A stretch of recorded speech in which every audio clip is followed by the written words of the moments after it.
আজকে আমরা এই জঙ্গলমহলে মূলত যে আন্দোলন চলছে, কুলমি ভাইদের আন্দোলন চলছে, এই প্রসঙ্গে অন ক্যামেরা আমি এবং আমরা বলছি যে আমরা কোনো জাতি বিদ্বেষী নই। আমরা প্রত্যেকটা জাতিকে সম্মান করে এসেছি এতদিন ধরে, যুগ যুগান্ত থেকে, এবং পারস্পরিক সহাবস্থান বজায় রেখেছি এবং সেই সম্পর্ক এখনও অটুট আছে। আমরা মনে করি সেই সম্প্রীতির মেলবন্ধন আগামী দিনে থাকবে এবং শেষ রক্তবিন্দু পর্যন্ত থাকবে, এই দায়িত্ব আমরা নেব। কিন্তু আজকে 2 মাস ধরে এই জঙ্গলমহল এলাকায় আমরা দেখছি যে আন্দোলন চলছে। সেই আন্দোলন সম্পর্কে আমার কিছু বলার নেই।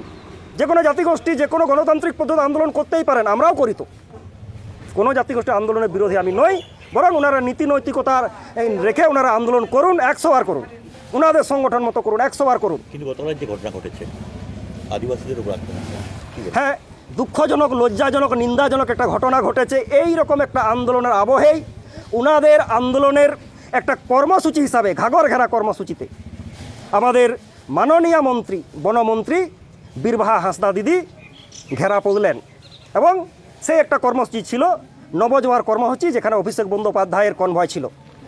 ওনার গাড়িতে ঢিল ছোড়া হলো, বীরবাহা হাঁসদার গাড়ি ভাঙচুর করা হলো। তো মামুলি একটা গাড়ি ভাঙচুরটাকে আমরা মেনে নিতে পারছি না। এর পিছনে একটা বৃহৎ ষড়যন্ত্র আছে। আজকে অনেক কথা উঠছে নাকি ওই ঘাগর ঘেরাতে বহিরাগত লোক গিয়েছিল, আমরা দায়ী নই, ওরা দায়ী নয়। আমিও আন্দোলনকারী, আমি অন ক্যামেরা বলছি, এইসব ছেঁদো কথাবার্তা বলে কোনো লাভ নেই। আমি আন্দোলন করলে আন্দোলনের অবরোধ স্থল বলুন, আন্দোলনের স্থল বলুন, আমি নেতৃত্ব, আমাকে দায়িত্ব নিতে হবে। সেখানে কোন বহিরাগত ঢুকছে আমার দায় নিতে হবে। এখন সামাজিক সংগঠন নেতৃত্ব হিসাবে আমি দীর্ঘদিন ধরে সেই দায়িত্ব নিয়ে এসেছি এবং প্রত্যেকটা সামাজিক সংগঠনের দায়িত্ব যে ওনাদের আন্দোলন স্থলে কোনো যে বিশৃঙ্খলা হয় সেই দায়টা নিতে হবে।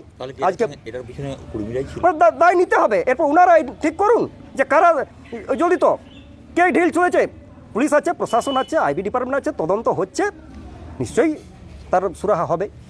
কিন্তু এই প্রসঙ্গে আমরা বলে রাখি যে আজকে চলমান যে আন্দোলন চলছে, কুলমি ভাইদের আদিবাসী পাওয়ার, আদিবাসী হওয়ার যে আন্দোলন, এই আন্দোলনকে আমি নীতিগতভাবে সম্মান জানাই। সাংবিধানিকভাবে, নৈতিকভাবে ওনারা আদিবাসী হন। আজ পর্যন্ত তো কোথাও আমরা আন্দোলনে বাধা সৃষ্টি করিনি, কোথাও বিষোদগার করিনি, কোনো আন্দোলনের কর্মসূচিকে আমরা বাধা সৃষ্টি করিনি। কিন্তু আজকে অজ্ঞাত কারণে ব্যক্তি কুৎসা আনা হচ্ছে, আমাদের সমাজ সংগঠকদের নামে ব্যক্তি কুৎসা। আজকে মণিপুরের কথা এখানে তুলে আনা হচ্ছে যে পশ্চিমবাংলায় নাকি মণিপুর হবে এবং সেটা নিয়ে প্রশাসনকে একটা উদ্দেশ্য প্রণোতভাবে একটা সন্ত্রস্ত পরিবেশ সৃষ্টির চেষ্টা হচ্ছে। আমরা মনে করি আমরা মণিপুর চাই না, জঙ্গলমহলটা জঙ্গলমহলেই থাকবে এবং প্রশাসনকে সচেতন থাকার আমরা অনুরোধ জানাচ্ছি। এবং আমরা ভারত জাকাত মাঝি পারগানা মহল আজকে तमाम রাজ্যের আদিবাসী টপ লিডারকে এখানে ডেকেছি। আগামী 1 সপ্তাহের মধ্যে এই পশ্চিমবাংলায় আদিবাসীরা কেমন করে আন্দোলন করবে, কেমন পদ্ধতিতে আন্দোলন করবে, কারণ আদিবাসীরা জানে আন্দোলন কেমন করে করতে হয়। আদিবাসীদের আন্দোলন আদিবাসীদের মতো হবে, আর আদিবাসীরা ধারাবাহিক আন্দোলনের সিজনড। তাহলে আদিবাসীদের আন্দোলন সম্পর্কে এত ভয় পাওয়ারও কিছু নেই। আমরা এতদিন পর্যন্ত আন্দোলন করছি, কারো গাড়ি ভাঙচুর করিনি, একটা রক্তপাতও হয়নি, তাই আমরা আন্দোলনে সফলতা লাভ করেছি। এবং আজকে যে আন্দোলন চলছে, আমরা মনে করছি আমাদের অধিকার আমরা শেষ হতে চলেছে, তাই আজকে আদিবাসী মানুষ আজকে জেগে উঠেছে এবং আগামী 1 সপ্তাহের মধ্যে আমরা সিদ্ধান্ত ঘোষণা করব এবং রাজ্য জুড়ে হয় বন্ধ হবে, অবরোধ হবে, বড় বড় কলকাতার বুকে সমাবেশ হবে এবং আমরা নিত্য নতুন কৌশল, আমাদের অনুভবী নেতৃত্ব এখানে উপস্থিত আছেন, তারা ঠিক করবেন। আপনার নাম? বিপ্লব সোরেন, বাঁকুড়া জেলা গঠন।